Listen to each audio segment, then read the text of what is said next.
Assalamualaikum warahmatullahi wabarakatuh, Bapak Ibu yang kami hormati. Sebelum kita bahas soal-soal UP, pertama kali saya ingin menyampaikan bahwa kami mengadakan program bimbel tatap muka online UP-PPG Guru SD dalam jabatan tahun 2023 untuk Bapak Ibu yang akan melaksanakan bimbel nanti di bulan Agustus 2023. Nah, pembahasan soal yang akan kita bahas adalah soal asli dan sesuai dengan kisi-kisi tahun 2023. Jadi semua soal yang kita bahas itu berdasarkan soal yang sama dengan kisi-kisinya. Karena di dalam kisi-kisi menurut saya itu ada 80% bentuknya adalah soal. Nah, di bimbel ini Bapak Ibu Guru kita akan mengadakan 9 pertemuan dari jam 19.00 sampai dengan 21.00 WIB. Pembahasan soal nanti yang akan kita bahas adalah soal terakurat sesuai dengan FR soal asli dan kisi-kisi tahun 2023. Kemudian nanti Bapak Ibu akan mendapatkan gratis 3 tryout soal terakurat, gratis 10 mini tryout, dan gratis 9 video rekaman bimbel, dan juga gratis handout file soal dan pembahasan. Untuk pendaftaran hanya 190.000 saja. Kemudian pendaftaran Bapak Ibu bisa sampai dengan tanggal 26 Juli tahun 2023. Untuk pendaftaran ketik daftar UP Juli, kirim ke WA kami di 081803358023. Pelaksanaan insya Allah di tanggal 26 Juli sampai dengan 3 Agustus 2023. Insya Allah kita akan melalui Zoom ya. Baik, informasi terakhir yang kami input yaitu di tanggal 31 Mei di sini ada yang mengirimkan bahwa UP kemungkinan akan dilaksanakan di tanggal 5 sampai dengan 6 Agustus. Ini adalah informasi terakhir yang kami peroleh.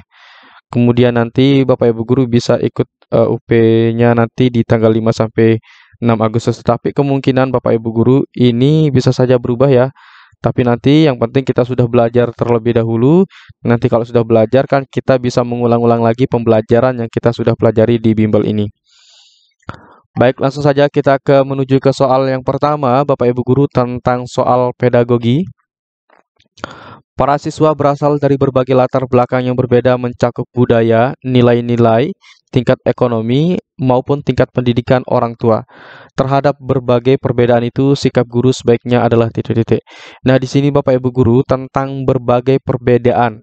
Pertama budaya, kemudian nilai-nilai ekonomi, dan juga tingkat pendidikan orang tua.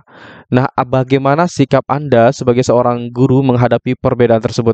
Apakah A. Mengelompokkan siswa sesuai dengan kondisi serta latar belakang yang sama? Nah, untuk yang A ini merupakan pernyataan yang salah Bapak Ibu Guru atau sikap yang salah kita sebagai guru bahwa ketika ada perbedaan kita tidak boleh mengelompokkan siswa tersebut.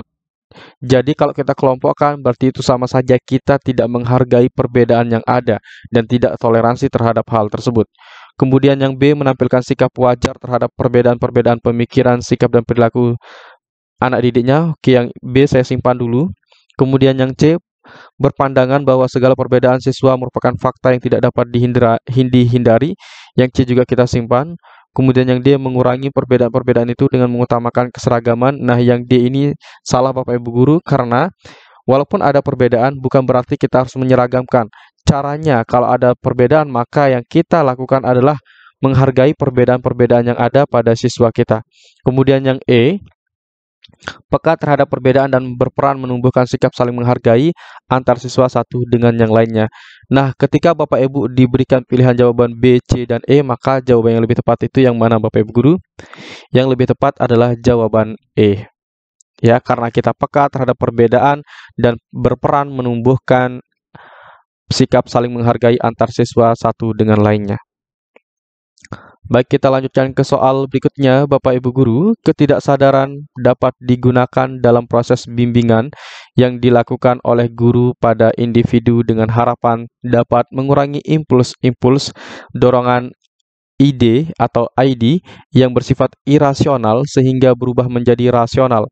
Pernyataan di atas merupakan teori dari apa? Apakah teori perilaku dan belajar sosial, teori kognitif, teori etologis, teori ekologis, atau E, teori psikoanalisis. Nah, untuk mengurangi impuls-impuls dorongan ID atau dorongan yang bersifat eh, tidak direncanakan. Nah, misalkan ini terjadi di anak-anak.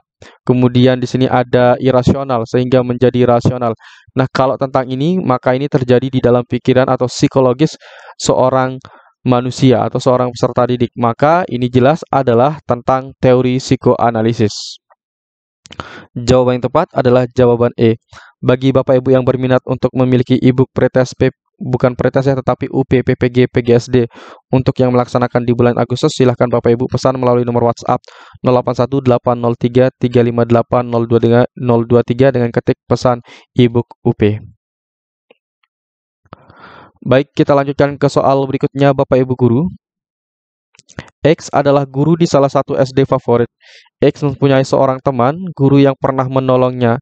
Suatu ketika X mengetahui bahwa teman tersebut berbohong kepada beberapa wali murid yang dapat mencemarkan nama sekolah. Jika X melapor pada kepala sekolah, maka kasusnya akan ramai dan teman-teman tersebut bisa mendapatkan sanksi. Namun bila tidak melapor, lambat laun nama sekolah akan tercemar dan banyak wali murid yang dirugikan. Terkait hal ini, menurut Anda sebaiknya yang dilakukan si X adalah titik-titik. Nah, ketika si X melakukan sebuah hal yang salah atau berbohong di sini, ya, maka apa yang harus dilakukan oleh X tersebut kalau dia berbohong? Nah, yang harus dilakukan X adalah apakah A, diam saja, karena kalau melaporkan kepada kepala sekolah, baik si X maupun temannya akan mendapatkan masalah. Nah, ini jawaban yang otomatis salah Bapak Ibu Guru. Kalau ada masalah, atau kalau dia berbohong, maka yang kita lakukan adalah ada tindakan untuk menghindari atau tidak melanjutkan kebohongan tersebut. Nah, kalau kita diam saja, maka ini seolah-olah kita menyetujui kebohongan tersebut. Maka jawaban A salah. Kemudian jawaban B, mengingatkan temannya dengan mengatakan, kalau melakukan lagi, maka ia akan melaporkan ke pihak sekolah. Oke, untuk yang B kita simpan dulu. Kemudian yang C, mengingatkan temannya untuk tidak mengulangi perbuatannya dan membantu mencari solusi atas masalah yang terjadi. Yang C kita simpan. Yang D, meminta temannya untuk mengakui kesalahan di depan kepala sekolah. Oke, yang D juga kita simpan. Kemudian yang E, mengajak dan menemani teman melapor kepada kepala sekolah dan membantu mencari solusi. Nah, yang E juga kita simpan. Nah, ketika Bapak Ibu Guru diberikan B, C, D, E pilihannya, maka yang lebih tepat itu yang mana? Nah, yang lebih tepat itu adalah jawaban E, Bapak Ibu Guru, yaitu kita mengajak dan menemani teman melapor kepada kepala sekolah dan membantu mencari solusi. Nah, selain kita melapor kepada sekolah, kita juga mencarikan solusi atas masalah yang dihadapi oleh teman kita tersebut. Jadi di sini sikap kita sebagai guru adalah sikap yang mengedepankan bagaimana kerjasama yang baik, kemudian juga sikap kita sosial yang baik juga. Maka yang lebih tepat di sini adalah jawaban E. Soal berikutnya, Bapak Ibu Guru. Pada saat proses pembelajaran, siswa dihadapkan dengan situasi di mana ia bebas untuk mengumpulkan data, membuat dugaan atau hipotesis, mencoba-coba atau trial and error, mencari dan menemukan keteraturan, membentuk pola, menggeneralisasi atau menyusun rumus beserta bentuk umum, sampai dengan membuktikan benar tidaknya dugaannya itu. Hal ini merupakan penerapan teori belajar apa? Nah, di sini ada aktivitas yang pertama mengumpulkan data, bukan dada ya, mohon maaf. Ia bebas di sini, bebas mengumpulkan data, membuat dugaan hipotesis. Nah, dia membuat dugaan atau hipotesis. Nah, ketika dia membuat hipotesis atau membuat dugaan sementara, maka dia mengembangkan idenya di sini ya. Nah, jadi dari perilaku pembelajaran atau proses pembelajaran yang dilakukan guru di sini berarti dia menerapkan teori belajar yang mana? Apakah A, sibernetik, B, humanistik, C, behaviorisme, D, konstruktivisme. Nah, yang lebih tepat di sini adalah jawaban D, yaitu konstruktivisme. Di mana di pembelajaran konstruktivisme siswa dibebaskan untuk mengembangkan ide-idenya. Ya, dibebaskan untuk pengembangan ide. Kemudian siswa juga belajar melalui mencari pengetahuannya sendiri, yaitu dengan cara mencoba, kemudian membuat dugaan. Nah, itu merupakan cara-cara untuk mendapatkan pengetahuannya sendiri. Maka jawaban yang tepat di sini adalah jawaban D. Baik, kita lanjutkan ke soal berikutnya, Bapak Ibu Guru. Pada siswa yang kurang bergairah belajar di kelas Anda terkait dengan hal ini, tindakan yang Anda lakukan sebagai guru adalah titik-titik. Nah, apa yang Anda lakukan ketika Anda menemui siswa Anda yang kurang mau untuk belajar atau pembelajarannya dia tidak berminat untuk belajar. Baik, kita akan bahas untuk yang pilihan jawaban A. Membiarkan saja karena sangat mungkin tersebut tidak berminat pada mata pembelajaran. Nah, jawaban A otomatis salah. Ketika kita menemukan siswa kita yang kurang bergairah, maka kita wajib untuk memberikan pertolongan atau memberikan motivasi terhadap siswa tersebut agar dia bergairah. Kemudian yang B, mengingatkan, namun bila tidak ada kemajuan abaikan saja dan fokus pada siswa-siswa lain yang menunjukkan kemauan saja. Nah, sikap yang ini juga salah Bapak Ibu Guru, yang tidak ada kemajuan diabaikan. Nah, sikap mengabaikan ini adalah jawaban yang salah. Maka jawaban B salah. Kemudian yang C, membangkitkan semangat siswa itu untuk belajar walaupun kemajuannya sedikit. Oke, yang C akan kita simpan. Kemudian yang D, menggunakan berbagai cara untuk membangkitkan semangat belajarnya. Yang D juga kita simpan. Kemudian yang E, memahami kondisi siswa tersebut, berusaha terus menemukan cara membangkitkan semangat belajarnya. Yang E juga kita simpan. Nah, ketika Bapak Ibu diberikan pilihan jawaban C, D, E, maka jawaban yang lebih tepat itu adalah yang mana? Nah, yang lebih tepat di sini adalah jawaban E, Bapak Ibu Guru. Nah, pertama kita akan memahami kondisi siswa tersebut, apa yang menyebabkan kondisi siswa tersebut sehingga dia kurang bergairah untuk belajar. Nah, kemudian setelah kita menemukan apa masalahnya, baru kita berusaha terus menemukan cara membangkitkan semangatnya. Jadi kita mencarikan cara agar dia tetap bersemangat untuk belajar. Baik, kita lanjutkan ke soal berikutnya Bapak Ibu Guru. Peranan guru dalam pembelajaran adalah sebagai fasilitator, motivator, dan memberikan kesadaran mengenai makna kehidupan pada siswa. Teori belajar ini berusaha memahami perilaku belajar dari sudut pandang pelakunya, bukan dari sudut pandang pengamatnya. Teori belajar ini adalah titik-titik. Baik, kita akan bahas Bapak Ibu Guru. Nah, di sini guru berperan sebagai fasilitator, motivator, dan memberikan kesadaran mengenai makna kehidupan pada siswa.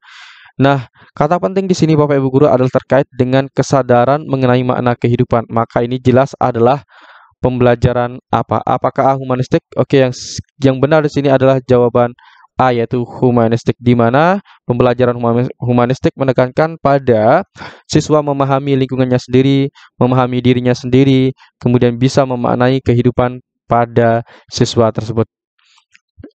Jawaban B, C, D, E itu salah. Maka jawaban yang tepat di sini jelas adalah jawaban A. Nah, bagi Bapak Ibu yang berminat untuk mengikuti bimbel kami, silakan Bapak Ibu mendaftar ke nomor kami di 081 803 358 023 dengan cara ketik daftar UP Juli. Nah, di bimbel nanti Bapak Ibu akan mendapatkan 9 pertemuan dari pukul 19.00 sampai dengan 21.00 WIB. Pembahasan soal terakurat sesuai FR soal asli dan kisi-kisi tahun 2023. Kemudian nanti Bapak Ibu juga akan mendapatkan 3 tryout soal terakurat, kemudian 10 mini tryout, 9 video rekaman bimbel, dan juga handout file soal dan pembahasan. Pembayaran hanya 190.000 saja untuk pelaksanaan insya Allah dari tanggal 26 Juli sampai dengan 3 Agustus 2023. Baik, kita lanjutkan ke soal berikutnya Bapak Ibu Guru. Seorang peserta didik mampu mendengarkan informasi yang disampaikan oleh guru, tetapi pada saat ditanya, ia tidak mengerti apa yang ia dengar. Peserta didik tersebut mengalami kesulitan atau gangguan belajar dalam hal apa? Apakah kesulitan akademis, gangguan simbolik, gangguan non-simbolik, gangguan sosial, atau gangguan psikologis? Nah, di sini ketika siswa tidak bisa memahami apa yang dijelaskan guru, berarti si siswa ini kan harus belajar melalui bukan hanya dari penjelasan saja, tetapi harus melalui benda-benda konkret. Nah, maka di sini siswa berarti mengalami gangguan saat belajar dalam hal gangguan non-simbolik. Nah, jadi dia tidak bisa memahami sesuatu tanpa harus diberikan simbol-simbol atau media-medianya. Maka jawaban yang tepat di sini adalah jawaban C. Soal berikutnya, Bapak Ibu Guru. Pernyataan di atas merupakan contoh penerapan teori behavioristik yang dapat dilakukan oleh guru dalam praktik pembelajaran, yaitu titik-titik. Nah, ini mengenai teori belajar behavioristik, di mana teori belajar behavioristik Bapak Ibu Guru, siswa dinyatakan belajar apabila dia sudah bisa menjawab soal dengan benar. Baik, kita akan lihat mana yang termasuk ke dalam teori behavioristik. Yang satu membimbing siswa dalam memperoleh pengetahuan baru. Oke, ini kita akan eliminasi saja Bapak Ibu guru. Kemudian yang dua, menyediakan atau memberikan kegiatan yang merangsang keingintahuan peserta didik. Yang dua kita akan simpan. Kemudian yang tiga, memberikan stimulus kepada peserta didik berupa penataan lingkungan belajar. Oke, yang tiga juga saya akan simpan Bapak Ibu guru. Kemudian yang keempat, memberikan penjelasan pengetahuan baru. Nah, ini kita eliminasi. Kemudian yang kelima, memahami tahap-tahap perkembangan peserta didik menggunakan metode pembelajaran yang baru. Nah, yang ini juga kita eliminasi. Nah, maka jawaban yang lebih tepat di sini adalah 2 dan 3. Maka jawaban yang tepat adalah jawaban C.